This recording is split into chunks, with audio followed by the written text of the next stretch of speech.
नमस्कार। मैं महेश चंद्र आज आपके लेकर आया हूँ अनुवाद प्रकरण। अनुवाद में हम आपको सिखाएंगे हिंदी से संस्कृत में कैसे अनुवाद किया जाता है। आपने संस्कृत से हिंदी तो बहुत ही किताबों में अध्ययन किया होगा। हिंदी से संस्कृत कैसे बनाया जाता है। सबसे पहले देखेंगे, आपको मैंने गद्यांश रूप में एक कहानी लिखी है। इसमें आपको वाक्यों की पहचान करके प्रत्येक वाक्य का अनुवाद संस्कृत में करना होगा। ये आपको संस्कृत सीखने के लिए बताया जा रहा है। आइए देखते हैं। एक राजा था, उसके 4 बेटे थे। पहला किसान था, दूसरा अध्यापक था, तीसरा गायक था, चौथा नर्तक था। किसान प्रतिदिन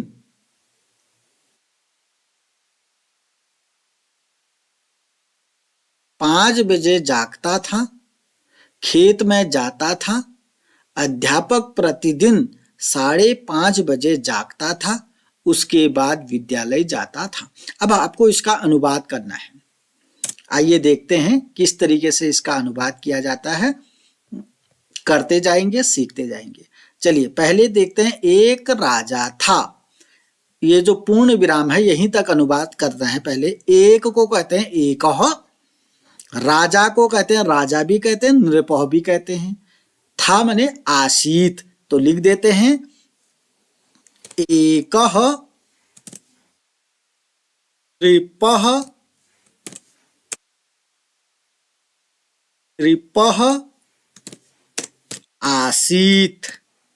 इस तरीके से देखिएगा कितने अच्छे से अनुवाद बन रहा है। एक राजा था, राजा को राजा भी लिख देंगे चलेगा, नहीं तो राजा को नृपः कहते हैं, एक को एकह कहते हैं, था को आसीत कहते हैं। इतना सीख लिया होगा आपने। अगला सेंटेंस देखते हैं। एक राजा था, एक राजा था, एक नृपः आसीत। उसके 4 बेटे थे। यहां से यहां तक अनुवाद सीख रहे हैं। उसके को कहते हैं तस्य, 4 को क्या कहते हैं चत्वारः। बेटे थे पुत्रा, थे आसन, का तस्य चत्वारः पुत्रा सन। ये तस्य मैंने उसके, किसके, राजा के। चत्वार मैंने 4,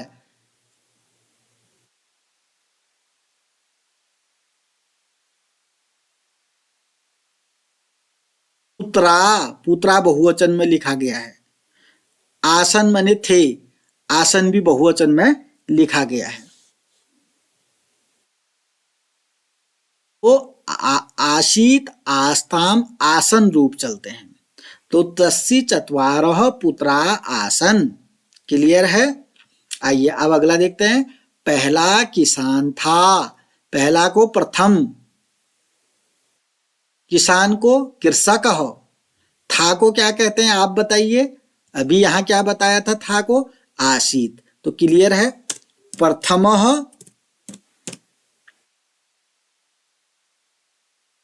प्रथमः कृषकः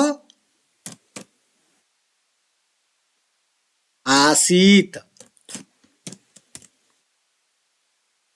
तो पहला किसान था, तो पहला को प्रथमः कहते हैं, किसान को कृषकः कहते हैं, था को आसीत कहते हैं। तो पहला वाला किसान था। क्लियर है। अब देखो दूसरा अध्यापक था, दूसरा द्वितीय। अध्यापक को क्या कहते हैं अध्यापकः, था को क्या कहते हैं आसीत। द्वितीय अध्यापकः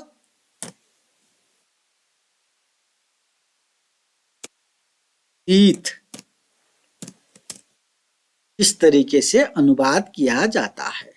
दूसरा अध्यापक था, द्वितीय माने दूसरा, अध्यापक आसीत। तीसरा गायक था को आप सीख चुके हैं। तीसरे को तृतीय हो, गायक को क्या कहते हैं, गायक हो। कितना सरल है, तृतीय, तृतीय, तृतीय क्या था, गायक, था को क्या कहते हैं, आसीत। तीसरा गायक, तृतीय गायक, चौथा नृतक था को क्या कहते हैं, आसीत। नृतक को कहते हैं नर्तक हो। चौथा को कहते चतुर्थ हो, क्या कहते हैं, चतुर्थ हो। चतुर्थ क्या था, नर्तक हो, नृतक आसीत। इस तरीके से तो चौथा वाला क्या था, नर्तक था। चतुर्थ नर्तक आसीत। अब देखना है, किसान प्रतिदिन प्रातः 5 बजे जागता था। अब देखो, किसान को क्या कहते हैं, कृषक हो। प्रतिदिन को क्या कहते हैं, प्रतिदिनम। प्रातः को प्रातः। 5 बजे को पंचवादने। जागता था, जागृति। था को समूह किया जाता है, तो कैसे बनाते हैं, कृषक हो, सक हो, किसान है। प्रतिदिनम, प्रतिदिनम हो गया। प्रातः, प्रातः भी हो गया। कितने बजे, 5 बजे। पंचवादने, पंचवादने जागता था, उठता था। उत्तिष्ठति,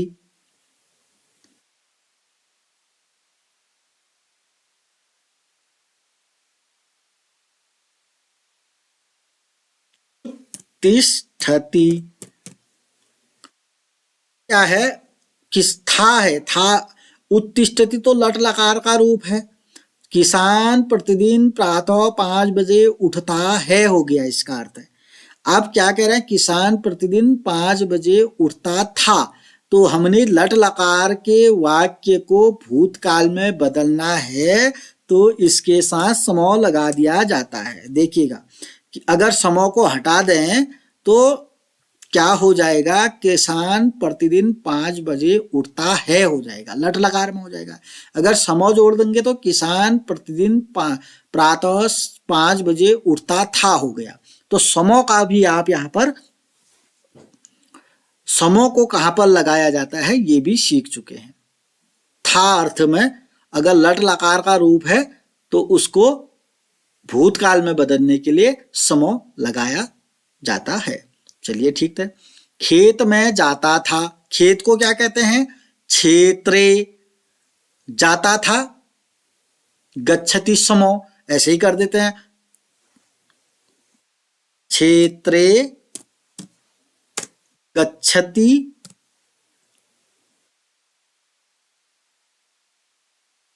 देखिए, क्षेत्रे गच्छति में खेत में जाता है। अगर क्षेत्रे गच्छति लिखता हूं तो खेत में जाता है। अब यहां पर क्या है, खेत में जाता था, तो था करने के लिए क्या कर देते हैं, समो लगा देते हैं। कितना अच्छा है, खेत में जाता था। ठीक हो गया। अब क्या है, अध्यापक प्रतिदिनम, अध्यापक प्रतिदिन 5:30 बजे जागता था। अध्यापक को कहते हैं अध्यापक, प्रतिदिन कहते प्रतिदिनम। 5:30 को क्या कहेंगे,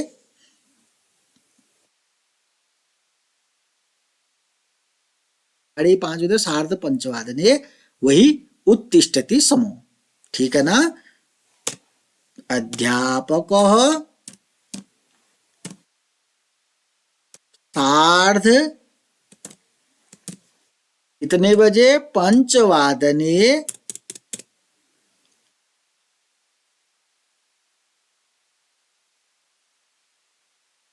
अध्यापकः सार्धपञ्चवादने तिष्ठति स्म।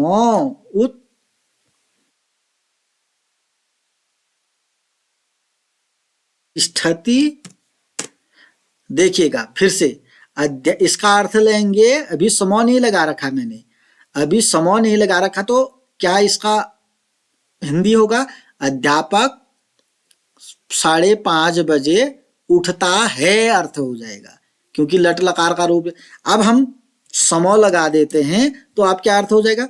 अध्यापक 5:30 बजे उठता था। क्लियर है? अब मैंने यहाँ पूर्ण विराम लगा दिया, पूर्ण विराम नहीं लगाऊंगा क्योंकि यहाँ पर कॉमा है तो कॉमा ही लगाऊंगा। ठीक है ना? चलिए, आप क्या लिखे? उसके बाद विद्यालय जाता था। उसके बाद, उसके बाद को क्या कहते हैं? आपने किताबें पढ़ी होंगी, ततः। ततः माने उसके बाद, या तदुपरांत, ततः लिख दिया। ठीक है? ततः क्या हो गया? उसके बाद विद्यालय जाता था। कहाँ जाता था? विद्यालय। विद्यालय, विद्यालयम गच्छति। गच्छति, उसके बाद विद्यालय जाता है हो गया इसका अर्थ। अभी हम समो लगाएंगे तो क्या बन गया हमारा? बन गया उसके बाद विद्यालय जाता था। क्लियर है? चलिए, इस तरीके से हमने हिंदी का संस्कृत में अनुवाद बनाया। ऐसे ही आपको हिंदी से संस्कृत में अनुवाद करना सीखना चाहिए। सेंटेंस, वाक्यों का ध्यान रखना पड़ता है और वाक्य किस लकार में है उसी को पहचान करके उन्हीं रूपों का वहां पर प्रयोग किया जाता था। एक महत्वपूर्ण जानकारी तो आपने यहाँ पर प्राप्त कर ली होगी कि समो का यूज, समो का प्रयोग कहां पर किया जाता है। पुनः एक बार देखते हैं। एक राजा था, एक राजा था, एकः नृपः आसीत्। तस्य मने उसके, चत्वारः मने 4 पुत्र थे, उसके 4 पुत्र थे। प्रथमः कृषकः आसीत्, प्रथम मने पहला किसान था। द्वितीयः अध्यापकः आसीत्, दूसरा अध्यापक था। तृतीयः गायकः आसीत्, तृतीय, तीसरा नंबर का जो था गायक था। चतुर्थः नर्तकः आसीत्, चौथा वाला नर्तक था, डांसर, नृत्य करने वाला था। कृषकः प्रतिदिनं प्रातः 5:15 उत्तिष्ठति स्म, किसान प्रतिदिन प्रातः 5 बजे उठता था। क्षेत्रे गच्छति स्म, फिर क्षेत्र माने खेत में जाता था। अध्यापक 5:30 उत्तिष्ठति स्म, अध्यापक 5:30 बजे उठता था। उसके बाद ततः विद्यालयम गच्छति स्म, उसके बाद विद्यालय जाता था। तो विद्यालय में द्वितीया विभक्ति का प्रयोग किया गया है क्योंकि गंतव्य स्थाने द्वितीया विभक्ति भवति। जिस स्थान को जाया जाता है उस शब्द में द्वितीया विभक्ति का प्रयोग किया जाता है। तो इस प्रकार से आज हमने आपके सम्मुख अनुवाद प्रकरण रखा। ऐसे ही आप हिंदी से संस्कृत बना सकते हैं, हिंदी से संस्कृत सीख सकते हैं। महत्वपूर्ण जानकारी, दिनांक 6 जनवरी 2024 को 2 बजे से 4 बजे तक उत्तराखंड संस्कृत अकादमी के द्वारा श्रीमद् भगवत गीता जयंती मास के उपलक्ष्य में बागेश्वर जनपद में गीता जयंती का आयोजन किया जा रहा है। यह कार्यक्रम ऑनलाइन होने वाला है। आप सभी छात्र छात्राएं इस कार्यक्रम में ऑनलाइन जुड़कर प्रतिभाग कर सकते हैं। आपको केवल सुनना है और ज्ञानार्जन करना है। तो अधिक से अधिक संख्या में आप ऑनलाइन इस कार्यक्रम में जुड़कर श्रीमद् भगवद गीता के विषय में ज्ञानार्जन कर सकते हैं। अगर आपने मेरे आपको वीडियो पसंद आती है तो लाइक करेंगे, कमेंट करेंगे, अपने दोस्तों के साथ शेयर करेंगे। अभी तक चैनल को सब्सक्राइब नहीं किया तो सब्सक्राइब करेंगे। धन्यवाद, नमस्कार।